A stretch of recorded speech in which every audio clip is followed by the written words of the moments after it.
Rachel was packing her bags to go to the hospital again. She was sick and tired of fighting the disease, and it felt like it was never going to end. Every time she was about to begin another phase of treatment, she felt hopeless, struggling to remain calm in public. She never wondered why she had to go through this ordeal, but she wondered, when will this nightmare end? Her strength was running out. The only reason she kept trying to overcome the disease was because of her husband. Josh was supportive of Rachel from the beginning. When they learned about her disease, he was always by her side. On that fateful day, he went with her to the doctor, who told her about the terrible diagnosis. Rapid weight loss, insomnia, constant fatigue, and frequent loss of consciousness were not symptoms of stress, but of a tumor. Only after Josh forced his wife to undergo a complete examination it was possible to find out the real cause of her sickness. Sitting at the doctor's office, Rachel squeezed her husband's hand tightly. When the doctor announced her diagnosis, she looked at her husband but saw no fear or disgust in his eyes.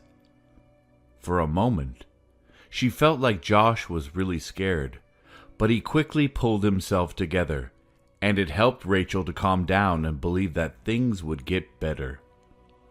At that moment, she realized that he would never leave her, and that she would fight not for her own sake, but for his. His love empowered her. The prognosis would have been much more favorable if you had been examined earlier, but unfortunately, now you have to undergo a long and serious treatment and, obviously, surgery. There is a chance of recovery, but it's very small. You have to take your courage in both hands to fight the disease, the doctor said, and Rachel pulled herself together. Her husband kept telling her, "You have to fight. We will get through this, but you have to believe in yourself. This hospital has the best doctors, and they will help you, and I will always be there for you. You know how much I love you. No matter what happens, I'll stand by you." And Rachel believed that she could overcome the disease with her husband's support. After a complex surgery, she was in the hospital for a long time, and Josh was by her side. He was always there for her, even in the toughest moments. He didn't leave her even when the chemotherapy started. He fed her when she couldn't hold a spoon. He wiped the sweat from her face when she was dying of pain and couldn't get out of bed. He bathed her when she couldn't even move. He even held her hair while she vomited. And there wasn't any disgust or fatigue in his eyes. There was only sympathy, and he was always there, repeating the same thing. "We'll get through this. You'll get through this. I'm here for you, and I'll always be here for you. I love you." And Rachel patiently went through the severe consequences of the disease and the chemotherapy, knowing she was not alone. This lasted about 6 months. The doctors did not give much hope for a full recovery. But they no longer talked about the worst outcome either. Every time Rachel hoped that the next round of chemo would be her last, but the treatment continued. And after a while, Rachel began to notice that her husband was getting tired of this way of life. She sensed some indifference in their relationship. There had been no intimacy between them for a long time. Actually, they hadn't had intimacy since the day she was diagnosed. Even though she felt she was ready for intimacy with her husband, he hesitated. "Sweetie, you need to save your strength. You're still too weak. I don't want to strain you. What if something happens? I'll blame myself. No, let's wait until you're completely healed." Rachel was embarrassed by this situation, But she didn't insist anymore and hoped that things would get better soon. Every time she went through the consequences of another round of chemotherapy, she hoped for the best, and every time she waited for the doctor to call with good news. But yesterday, her doctor called and said she had to go to the hospital for another examination, and after the examination, it will be clear whether she needs another round of chemotherapy. And Rachel lost her spirits again. But this time, her husband didn't comfort her. He just looked at her with some irritation and said shortly, "Well, what needs to be done, needs to be done." Rachel packed her bag and looked at her shaky hands in confusion. For some reason, she had a bad feeling, as if something bad was about to happen. She tried to chase the thoughts away, but she couldn't. "Are you ready? We have to go," Josh said as he peeked into the room, and they went to the hospital again.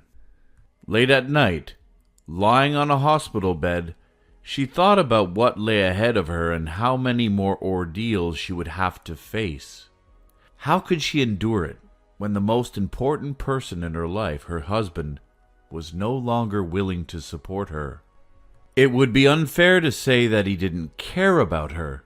Josh spent the whole day at the hospital helping his wife, but something was not right between them. "So how are you feeling?" Josh peeked into the room. "I'm fine. You've been here all day. Go home. You need to get some rest," Rachel replied, smiling at her husband. Josh looked at his watch and said, "Wow, it's so late. I didn't notice how quickly time flew by. Okay, I have to go. See you tomorrow." He kissed his wife on the forehead and left the room. Rachel was left alone. She closed her eyes, trying to fall asleep, but her anxiety didn't leave her. It seemed as if she were asleep. She was lying on the bed, and only her eyeballs were moving beneath her eyelids. For half an hour she kept her eyes closed, trying in vain to fall asleep. But when she opened her eyes with a loud sigh and said, "What the hell is this? Why is this happening to me?" she muttered. Rachel got up, readjusted her pillow, and lay down again. For 10 more minutes, she tried to fall asleep. But then she realized that she would not be able to sleep tonight. There were too many thoughts in her head, and they kept her from sleeping. Rachel wished she had taken a book from home. The sleepless night would not have seemed so long and stressful with a book. She decided to call the night shift nurse. Maybe she had some magazines. She pressed the nurse call button on the armrest of her bed and waited. Sydney was on shift tonight.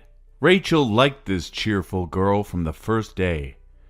She was very supportive and always comforted Rachel when she felt unwell. Also, Sydney had always had kind words of encouragement for Josh, believing that the patient's relatives needed support as well. Whenever Sydney was in the hospital, she would stop by to see Rachel. Sometimes she would sit down next to her, and they would have a long heart-to-heart talk.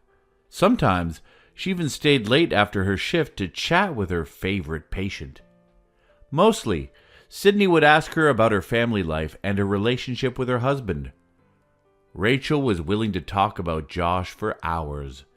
During a long time of her treatment, Rachel told the nurse about all of his preferences, bad habits, character traits, and his behavior patterns. Sydney always listened very attentively to the patient. She often said that she wished she had a man as loving as Josh, who would care for her as tenderly as Josh cares for Rachel. Rachel didn't understand why the nurse listened to everything she said to her, but she needed to tell someone how grateful she was to her husband. Rachel expected a nurse to come quickly to her room, but no one showed up. Sydney should be at the nurse's station. Maybe she left the nurse's station for a minute. Then Rachel pressed the call button again, but no one came this time either. Then Rachel decided to go to the nurse's station herself. She put on her robe and walked out of the room. There was silence in the hallway. It was night, and everyone was asleep. Only a muffled cough came from one of the rooms. Rachel quietly made her way to the nurse's station, but no one was there. Maybe Sydney went to the bathroom. Rachel waited for Sydney for a few minutes and then decided to go and find her. She went to the end of the hallway to find the staff room. Perhaps she was there. As Rachel approached the staff room, she hesitantly stopped. The door was ajar. Muffled voices came from the staff room. And then she heard a man's laughter. It was strange. There were no male nurses in the hospital. Maybe Sydney was there on a date with one of the doctors who was on the night shift. In that case, Rachel shouldn't disturb them. But when Rachel was about to leave, she heard, I've run out of patience. How much longer is this going to last? I thought it would be different. Why does it take so long?" Rachel turned pale and shivered. It wasn't just the voice of some unknown man. It was the voice of her husband. What was going on? What is he doing in the staff room? He was supposed to go home hours ago. Oh, everything is so unpredictable. Some people take years to heal, and they torture their relatives all that time. I feel for you, Josh. It was Sydney. Rachel faltered and leaned her back against the wall, closed her eyes, bit her lower lip, and kept listening. "Sydney, you have no idea how hard it is for me. Each time I think, this is it, it's finally over. But here we go again. Another visit to the hospital, another round of chemotherapy. And it's like Rachel doesn't care. Anyone else would have given up long ago. But Rachel's like an iron woman, enduring everything and smiling like I'm supposed to be happy." Josh was harsh. "Darling, be patient. I don't think it's going to be much longer. It'll be over sooner or later. It's only a matter of time, I'm sure. And then you and I will be together. I'm so looking forward to it. I'm tired of waiting too, but we must be patient." Next, they declared their love and promised to be faithful to each other.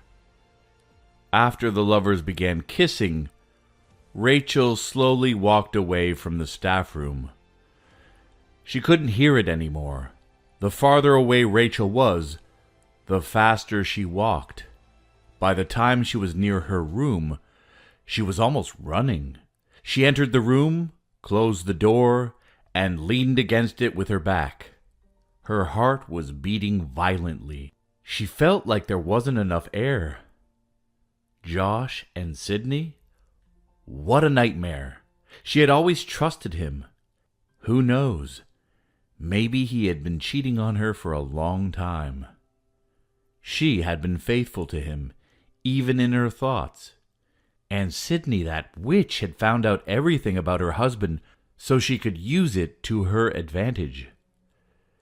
It took Rachel a few minutes to catch her breath, and then she lay down, covered herself with a blanket, and began to cry. She mourned her marriage, her broken love, and her worthless life. In the morning, Josh came into his wife's room. "Good morning, darling. How are you feeling?" he said cheerfully. But Rachel was sitting motionless. She looked at her husband with a frown and determination. Josh looked at her questioningly. "Josh, I decided that we should get a divorce, and I'm going to call a lawyer today to get the papers ready. We have no property to divide since we didn't buy anything during the marriage. I will keep my summer house and my apartment, and my beauty salons too. You can have the car. Please pack up and leave the apartment before I get home. I think a couple of days will be enough for you. You can ask your mistress to help you. But make sure to leave the apartment when I return. And please don't say anything. I don't want to hear a word. You don't deserve to be listened to. Thank you for being there for me during a difficult time in my life. But I don't want to be a burden to you anymore, and I can go through this without your help." Josh wanted to interrupt his wife and say something, but he turned pale and shut up after she mentioned his mistress. It wasn't the outcome he'd hoped for. He wished that his wife would pass away and he would get the inheritance. But he knew that once all the papers were signed, he would get nothing. He tried to think of what he could say to justify himself, but Rachel caught him off guard, and he couldn't say anything. "And now, get out. I need to take care of my health. I'm going to recover finally, but your presence disturbs me. I've made my point." Josh stood in the doorway for a minute, not knowing what to do. But he saw the determined look in his wife's eyes and realized it was over. He walked out of the room and slammed the door hard in anger. Rachel shuddered and closed her eyes, but there were no more tears. She ran out of tears that night, and she was no longer going to think about her soon-to-be ex-husband. She was going to take care of herself. Today, the doctor came to her room and told her that she wouldn't need any more chemotherapy. She was able to overcome the disease. It had finally happened, and it gave her strength when she was thinking about the conversation she was about to have with her husband. There was a recovery period ahead, and she was ready for it. She was going to move on with her life, enjoying every moment.